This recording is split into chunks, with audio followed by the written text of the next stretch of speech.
Hello everyone, welcome to our first video on physics. We are going to start off our physics unit with distance and displacement. Now, when you initially think about these two things, which I'll tell you about more in a minute, of course, it might seem a little nitpicky or not that important, but having the knowledge and knowing really the difference between these two things becomes important as we talk more about speed and velocity and the differences there. And there's a really lot in physics that doesn't seem like it's a big deal that there's a huge difference between these two things and the differences are subtle, but those subtle differences are really important.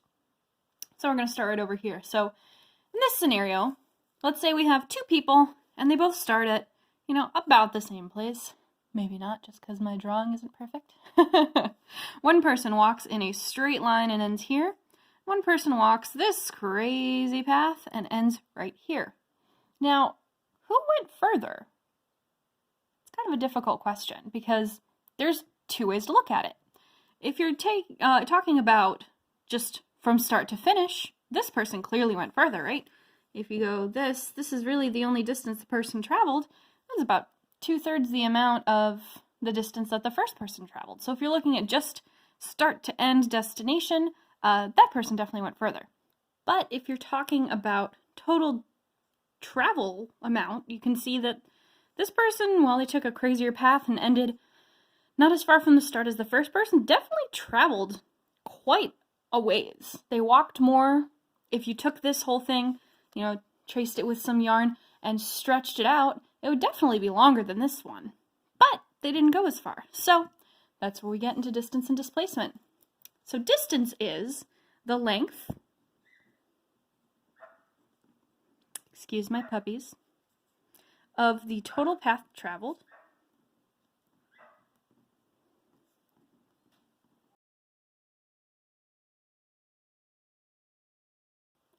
while displacement is the length of the path from start to finish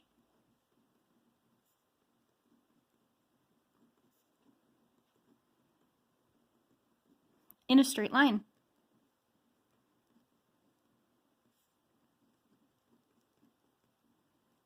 So this person traveled a farther distance, because if we take the total amount of distance that this person traveled is definitely higher, but the length of the path from start to finish was longer for this person.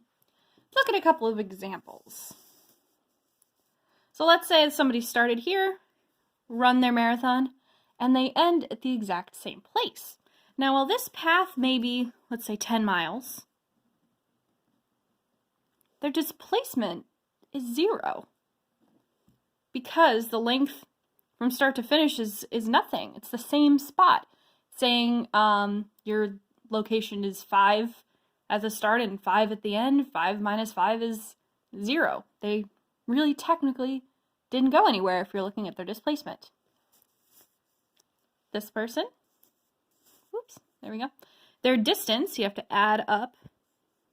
Let's say each of these big ones is 1 mile, so 1, 2, 3, 4, 5, and then a half, so 6 miles, let's say. But their displacement,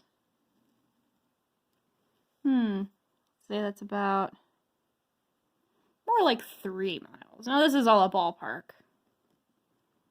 But I'm just trying to show you, well, they did maybe, let's say, jog this path and go this distance. If you take a straight line from start to finish, it's actually different. Now, there are times where distance and displacement can be the same. If you walk in a straight line, say they went 5 miles, their displacement was exactly the same as well. Their total path was a straight line. So there are times where your distance and displacement are exactly the same. And when you're talking about them in these kind of scenarios, obviously it's not as important as when you're talking about distance and displacement in these two scenarios.